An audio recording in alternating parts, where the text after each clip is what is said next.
사람마다 잊지 못하는 추억의 장소들이 있습니다. 그곳만 가면 옛날에 있었던 추억들이 떠오르고 그곳만 생각하면 옛 기억들이 스물스물 올라옵니다. 그래서 우리는 종종 발걸음을 옮겨서 추억의 장소로 직접 가보기도 하는 것입니다. 어떤 사람은 모교를 방문하면서 옛 추억에 빠지기도 합니다. 예전에는 그렇게 크게 보였던 운동장이 이제는 작아 보이고 교실도 너무나도 허름하게 변해버린 것입니다. 그 순간 그곳을 가만히 보고 있으면 어릴 적에 함께 울고 웃었던 친구들의 얼굴들이 스쳐 지나갑니다. 선생님께 혼났던 기억도 나고 시험 전날 친구들과 늦은 밤까지 놀았던 시간들도 기억이 납니다. 첫사랑에게 고백했다가 차였던 순간들도 기억이 나고 친구들과 해맑게 운동장을 뛰어다니며 공을 찼던 모습도 떠오릅니다. 또한 어떤 사람은 기차역이나 터미널 또 공항 같은 곳을 지나가면 가던 길을 멈추고 한참 동안 추억에 빠지기도 합니다. 군대 가던 날 부모님께서 손을 흔들어 주었던 모습들, 대학에 입학하여서 처음으로 설렘 마음을 가지고 기차역에 올랐던 모습들, 또 사랑하는 이를 배웅하면서 울고 웃었던 기억들이 그 장면 가운데 고스란히 스며져 있습니다. 또한 어떤 사람은 명절을 맞이하여서 고향에 갔다가 어릴 적에 다녔던 교회를 찾아가기도 합니다. 허름한 강대상, 또 낡은 의자, 어렵고 힘들 때마다 달려가서 기도하였던 그 자리, 처음으로 예수님의 음성을 듣고 방언을 하였던 그 자리, 하나님 앞에 내 마음의 중심을 고백하며 내 인생을 드리겠다고 결단하였던 그 자리, 그곳만 앉으면 눈물이 절로 흘러내리는 것입니다. 그때는 하나님과 얼마나 뜨겁게 교제를 나누었는지 예배만 드려도 이 가슴이 막 벅차올랐고 앉아서 기도만 하면 이 눈물이 하염없이 폭포수와 같이 흘려내렸던 적도 있습니다. 또한 저 강대상 뒤에 십자가만 바라보아도 이 가슴이 뜨거워지는 것입니다. 그래서 시간적인 여유만 생기면 살아생전에 꼭 다시 한번 가보고 싶고 밟고 싶은 그런 추억의 장소들이 하나쯤은 있으실 것입니다. 이처럼 오늘 말씀에 나오는 야곱에게도 평생 동안 살아오면서 절대로 잊을 수 없는 장소가 있습니다. 바로 베델입니다. 베델은 호텔과 같이 편안한 잠자리가 있었던 곳이 아닙니다. 또한 베델은 멋진 광경이 펼쳐져 있는 아름다운 관광지도 아니었습니다. 단지 돌을 베개 삼아 잠들었던 광야 한복판이었습니다. 그런데 야곱은 그곳을 평생 동안 잊을 수가 없는 것입니다. 왜냐하면 그곳이 하나님을 만났던 장소이기 때문입니다. 그날 이후 베델은 야곱에게 있어 특별한 장소가 되었습니다. 하나님을 경험했던 장소였고 하나님과 깊은 교제를 나눴던 장소이고 자신의 인생이 완전히 뒤바뀐 장소이기 때문입니다. 그러나 현재 야곱은 세겜 땅에 머물고 있습니다. 세겜은 베델과 비교할 수 없을 정도로 풍족하고 정착하여 살기 좋은 땅입니다. 먹고 사는 것에 대한 걱정과 근심이 전혀 없고 편안한 삶을 누릴 수 있는 그런 곳이었습니다. 그러던 어느 날 하나님께서 야곱을 부르십니다. 다시 베델로 올라오라. 그렇다면 하나님께서는 왜 야곱을 다시 베델로 부른 것인지, 이를 통해 야곱은 무엇을 회복하시기를 하나님께서 원하셨던 것인지 오늘 말씀을 통하여서 영적인 교훈을 얻고 기도의 제목을 삼고자 합니다. 첫 번째로는 안주했던 세겜에서 나오게 하시기 위해서입니다. 안주했던 세겜에서 나오게 하시기 위해서입니다. 야곱은 베델에서 하나님을 만난 이후에 하란 땅으로 가게 됩니다. 그는 외삼촌 라반의 집에서 라헬과 결혼하기 위하여서 7년 동안 일을 하였습니다. 그러나 라반이 속여서 라헬이 아닌 그의 언니였던 레아와 결혼하게 되었습니다. 라반은 다시 7년 동안 열심히 일하면 라헬을 주겠다라고 약속하였고 야곱은 사랑하는 그 라헬을 위하여서 또다시 7년을 견뎌야만 했습니다. 이후에 가족과 재산을 위하여서 6년을 더 일하면서 무려 20년 동안 하란 땅에 머물게 되었습니다. 그동안 야곱은 많은 것들을 얻게 되었습니다. 아내도 얻었고 자녀도 얻었고 재산도 얻었습니다. 그리고 마침 하나님의 인도하심에 따라 고향 땅인 가나안 땅으로 가게 되었습니다. 그런데 여기서 이상한 점이 한 가지가 있습니다. 야곱은 하나님을 만났던 베델로 가지 않고 세겜 땅에 정착하여 머물러 살았던 것입니다. 왜 하필 세겜이겠습니까? 세겜은 평지입니다. 그곳은 편하고 안정적인 곳이기 때문입니다. 이제 야곱은 아내도 생겼고 자녀도 있고 또 함께 일하는 인부들도 있고 딸린 식구들이 어마어마하게 많아졌습니다. 그렇기 때문에 세겜과 같이 땅이 비옥하고 가축을 키우기에 적합하며 또 살기에 편안한 환경 가운데서 머물기를 원하였던 것입니다. 반면 이 베델은 산지입니다. 올라가야 했고 불편하였습니다. 무엇보다도 딸린 식구들이 너무나도 많다 보니까 이동하는 것 자체가 버거웠습니다. 어린 자녀들도 있었고 많은 가축과 재산도 가지고 있었습니다. 야곱의 입장에서는 굳이 험한 산지로 올라가기보다는 지금 이 편안한 세겜 땅에 머물러 살아가는 것이 조금 더 현실적이며 지혜로운 선택이라 여겼던 것입니다. 그러나 이 세겜 땅에서의 편안은 그렇게 오래가지 못하였습니다. 분명 평안함을 선택하였지만 그 가정 가운데 큰 위기가 닥치게 된 것입니다.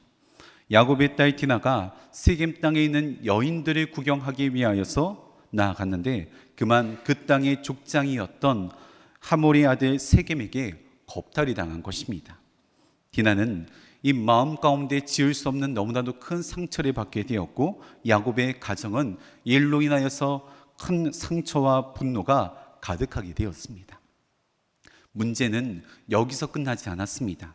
디나의 오빠였던 시므온과 레위는 그만 이 마음속에 있는 분노를 참지 못하고 세겜에 있었던 사람들이 속여서 할례를 받게 하였고 몸이 약해진 틈을 타서 이 서금에 있었던 모든 남자들이 죽여버리려고 하였던 대학살을 벌였습니다.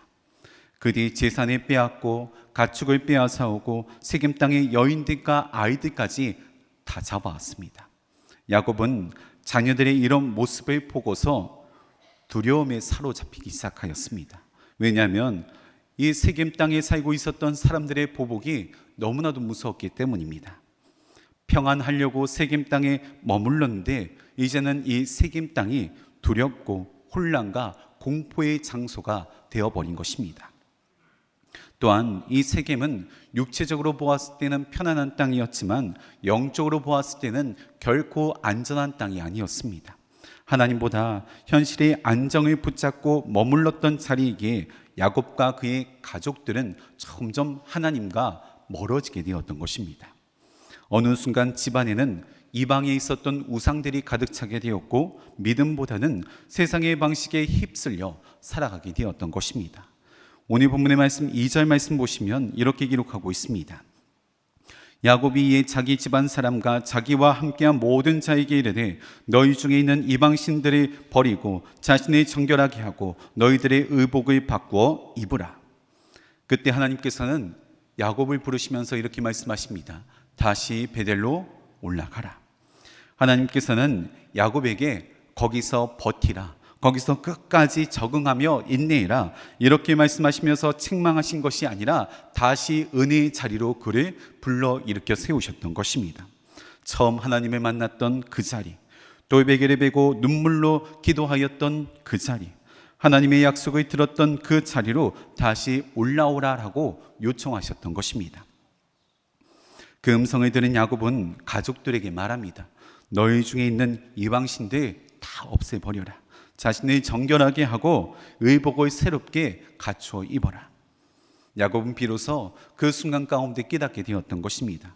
세겜에서 편안함에 안주하는 동안 하나님과 이 거리가 너무나도 멀어져 있다는 사실을 그 순간 가운데 깨닫게 되었던 것입니다. 그래서 그는 안주하고 있었던 그 자리를 들고 일어나 다시 베델로 올라가기를 원하였습니다. 그런데 다시 베델로 올라가기 위하여서는 가장 먼저는 그 세겜 땅에서 나와야 합니다. 세겜 사람들과 어울려 살아가다 보니까 어느 순간 그 문화 가운데 너무나도 깊이 젖어 들어가게 되었습니다. 처음에는 불편한 마음을 가지고 살아갔지만 한 해, 두 해 시간이 지나면서 이제는 죄가 죄인지도 모르는 지경까지 가게 된 것입니다. 야곱의 집안에는 많은 장신군들이 우상단지였지만 그것이 우상이라 전혀 생각하지 못하고 살아갔으며 익숙함에 속아서 자신도 모르게 하나님도 섬기고 세상도 붙들고 나아가는 삶이 되어버린 것입니다. 야곱과 그의 가족들은 베델로 올라가기 전에 반드시 세상의 흔적들을 완전히 지워버리고 올라가야 하는 것입니다. 우상을 내려놓아야 하고 익숙한 죄와 타협을 끊어내야만 합니다. 하나님께서는 야곱을 단순히 베델이라는 장소로 옮기시기 위한 것이 아니라 삶의 방향 자체를 다시 되돌리기를 원하셨던 것입니다. 창세기 19장 말씀을 보시면 롯의 가정의 이야기가 나옵니다. 당시 소돔과 고모라 땅은 너무나도 죄악으로 가득 찬 곳이었습니다. 그래서 하나님께서는 그 땅을 결국 심판하시기를 원하셨습니다. 하늘에는 유황과 불, 이 모든 것들이 내리며 도시 전체가 멸망당할 계획이 이미 세워져 있던 곳이었습니다. 그런데 하나님께서는 아브라함의 약속을 기억하시면서 천사를 보내 롯의 가정을 그 소돔과 고모라 땅에서 구출해 내시려고 작정하셨습니다. 도망하여 내 생명을 보존하라. 대신에 절대로 뒤돌아보지 마라. 이 말씀은 단순히 고개를 돌아보지 마라라는 의미가 아닙니다. 소돔과 고모라 땅에 마음 가운데 있는 이 미련을 다 벗어 던지라라는 말입니다. 과거를 붙잡고 있었던 삶들, 이 모든 것들을 붙잡지 말고 과감하게 끊어버리라라는 것이었습니다. 그러나 이 롯의 아내는 뒤를 돌아보았습니다. 아직 이 마음이 소돔 땅에 머물러 있었기 때문인 것입니다. 그곳에는 자신이 살던 집, 또 땅 문서, 금덩어리, 익숙한 생활, 누렸던 평안함, 친했던 친구들, 절대로 놓을 수 없고 절대로 버리기 싫은 것들이 그 자리 가운데 있었기 때문에 분명하게 몸은 그 땅 가운데서 나오고 있었지만 마음은 여전히 그 소돔 땅을 향해 나아가고 있었던 것입니다. 결국 롯은 뒤를 돌아보아서 소금 기둥이 되었습니다. 사랑하는 성도님들, 롯의 아내 이야기가 다른 사람들의 이야기가 아니라 바로 우리들의 이야기입니다. 분명 지금 몸은 이 자리에 나와 함께 예배를 드리고 있지만 이미 저 5층의 식당에 가서 식사를 하고 계실 수도 있습니다. 지금 우리 몸은 지금 예배를 드리고 있지만 이미 우리들의 마음은 쇼핑센터에 가서 쇼핑을 즐길 수도 있는 것입니다. 그러기에 신앙은 몸만 움직여 나아가는 것이 아니라 마음도 함께 향해야 하는 것입니다. 하나님께서 다시 베델로 올라오라라고 말씀하셨다면 뒤돌아보지 말고 세겜을 떠나는 것입니다. 세겜이 아무리 익숙하고 세겜이 아무리 편안하고 아무리 그립다라고 할지라도 그것이 죄악된 길이라면 또 하나님과 멀어지는 길이라면 과감하게 끊어내셔야 합니다. 하나님께서는 우리가 죄 가운데 머물러 있으시기를 원하시지 않으십니다. 하나님은 오늘도 저희들을 베델로 부르고 계십니다. 바라기는 세겜이 우리가 안주하였던 죄악된 자리라면 그곳을 빠져나와 하나님께서 인도하여 주시는 그 은혜의 자리인 베델로 올라가시는 저와 여러분의 삶 되시기를 간절히 축원합니다. 두 번째로는 하나님과의 첫사랑을 회복하게 하시기 위해서입니다. 하나님과의 첫사랑을 회복하게 하시기 위해서입니다. 3절 말씀 보시면 우리가 일어나 베델로 올라가자 내 환난 날에 내게 응답하시며 내가 가는 길에서 나와 함께 하신 하나님께 내가 거기서 제단을 쌓으려 하노라 하며, 야곱은 형 에서와 아버지 이삭을 속여서 장자의 축복을 다 받아 누렸습니다. 이 사실을 알게 된 형 에서는 야곱을 죽일 듯이 뒤쫓아오고 있습니다. 에서는 평소 사냥을 즐겼기 때문에 맨손으로 곰도 때려잡고 사자도 때려잡을 만큼 강인한 사람이었고, 그런 형이 분노에 가득 차서 자신을 죽이려고 한다는 그 사실은 야곱에게 있어서 너무나도 극심한 공포로 다가오게 되었습니다. 결국 어머니 리브가는 이 야곱을 외삼촌 라반의 집에 피신시켰다가 형이 이 화가 풀리게 되면 다시 집 안으로 들여보낼 생각을 하였습니다. 그 이후 야곱은 거짓말의 대가를 얼마나 혹독하게 받았는지 모릅니다.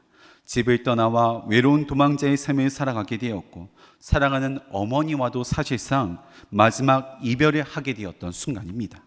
미래도 보이지 않았고 가진 것은 아무것도 없어서 빈손으로 광야를 지나가게 했기에 얼마나 두렵고 얼마나 막막한 순간이었겠습니까?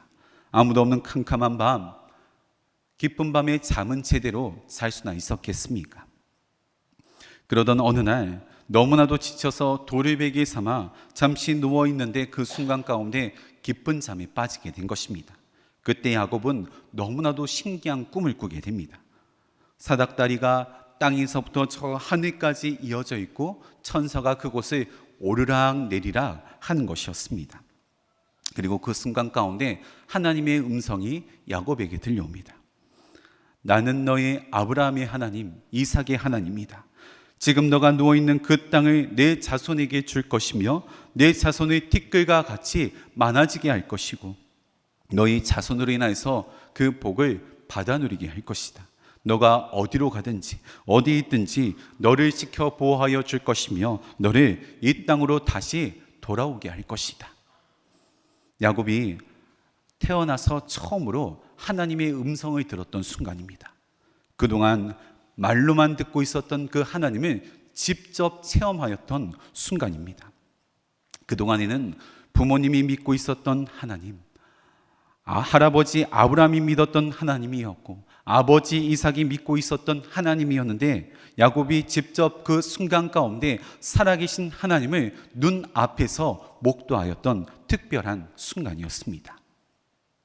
잠에서 깨어난 야곱은 하나님 앞에 감사하였습니다. 그리고 이 마음 가운데 있었던 두려움이 다 사라지게 되었습니다.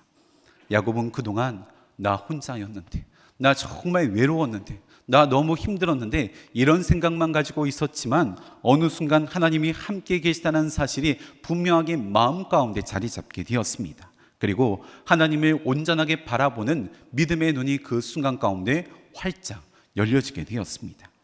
이제는 형에서가 아무리 뒤쫓아온다고 할지라도 하나님이 함께 하시기에 야곱은 더 이상 두려워하지 않았습니다. 그곳이 바로 베델이라는 장소입니다. 야곱이 돌베개를 베고 잠들었던 곳, 그곳이 하나님을 만난 장소입니다. 그래서 야곱은 누웠던 돌베개로 기둥을 만들어서 세우고 그 위에 기름을 붓고 그곳을 베델이다라고 불렀습니다.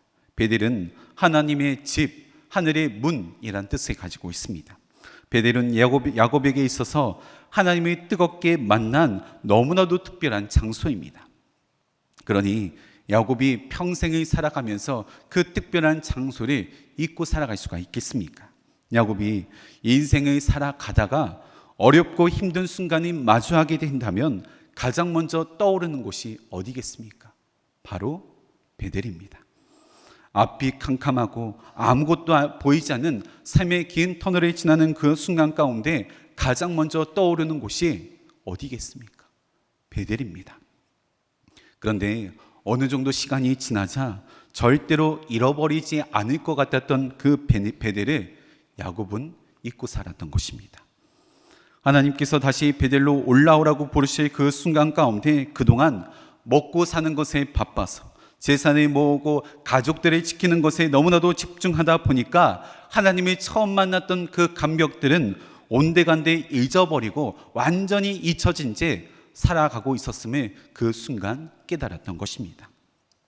내가 외로울 때 내 곁에 찾아오셔서 위로하여 주셨던 하나님, 모두가 나를 다 외면하고 있을 그 순간 가운데 나를 끝까지 믿어주셨던 하나님, 내 흐르던 눈물을 닦아주셨던 그 하나님, 절대로 잊어버려서는 안 되는데 그 하나님의 은혜를 잊고 살아가고 있었던 것입니다. 그래서 하나님께서는 야곱을 다시 베델로 부르신 것입니다.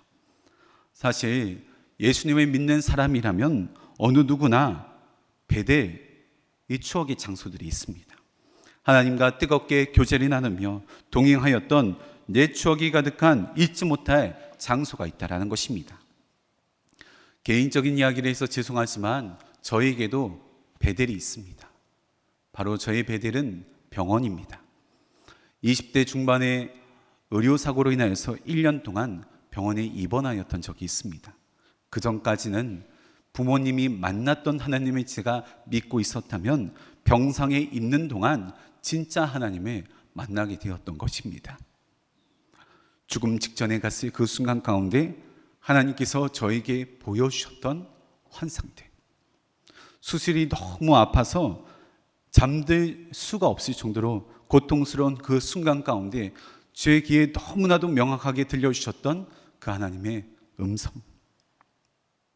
사랑하는 내 아들 영규나, 두려워하지 말라. 내가 너와 함께 할 것이다. 할 수 있거든이 무슨 말이냐? 믿는 자에게는 능히 하지 못할 일이 없느니라.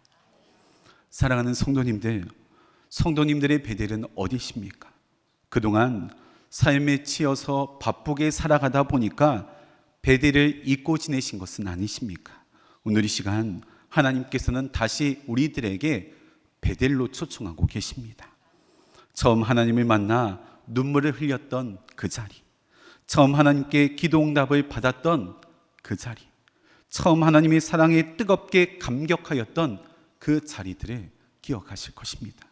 특별히 광림재단에는 호렙산 기도회가 그런 자리입니다. 바라기는 예배가 습관이 되고 기도가 의무가 되며 감사가 사라진 자리가 있다면 그 자리를 박차고 일어나 하나님을 뜨겁게 만났던 베델로 다시 올라가시는 저와 여러분의 삶 되시기를 간절히 축원합니다. 마지막 세 번째로는 변화된 삶으로 살아가게 하시기 위해서입니다. 변화된 삶으로 살아가게 하시기 위해서입니다. 10절 말씀 보시면 하나님이 그에게 이르시되 내 이름이 야곱이지만은 내 이름을 다시는 야곱이라 부르지 않겠고 이스라엘이 내 이름이 되리라 하시고 그가 그의 이름을 이스라엘이라 부르시고. 야곱은 다시 베델로 올라갔을 때 하나님께서 그의 삶을, 그의 인생을 가만히 두시지 않으셨습니다. 하나님께서는 야곱의 이름부터 다시 바꾸어 불러주십니다. 내 이름은 야곱이 아니라 이제는 이스라엘이다. 그런데 사실 야곱은 이미 야복 강가에서 천사와 씨름할 그 순간 가운데 이스라엘이라 이름을 받았던 적이 있습니다.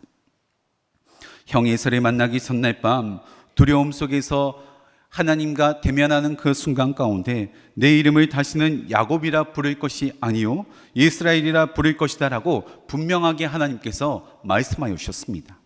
그런데 이상하게 또다시 베델에 올라왔을 그 순간 가운데 하나님께서는 야곱에게 너는 이스라엘이다 라고 다시 불러주신 것입니다. 왜 하나님께서는 이미 야곱이 받았던 이름을 또다시 말씀하셨겠습니까? 하나님께서 야곱에게 새롭게 지어준 이름을 잊어버린 것은 아니겠습니까? 절대로 아닐 것입니다. 그 이유는 이름은 바뀌었지만 아직 그의 삶이 완벽하게 변화되지 않았기 때문인 것입니다. 야곱이란 이름의 뜻은 속이는 자, 붙잡는 자라는 뜻을 가지고 있습니다. 실제로 이 야곱의 인생의 삶을 돌아보면 평생을 속이는 자로 살아왔습니다. 또한 이스라엘이라는 이름은 하나님과 씨름한 자라는 뜻을 가지고 있습니다. 그러니 하나님께서 야곱에게 더 이상 내 힘과 능력을 믿고 남을 속이는 자로 살아가지 말고 하나님과 씨름할 때와 같이 하나님을 끝까지 붙잡는 자로 살아가라 라고 말씀하신 것입니다. 야복 강가에서 분명 야곱은 하나님의 은혜를 경험하였습니다. 그러나 그 이후의 삶을 돌아보면 여전히 흔들리는 삶의 모습을 들여다볼 수가 있습니다.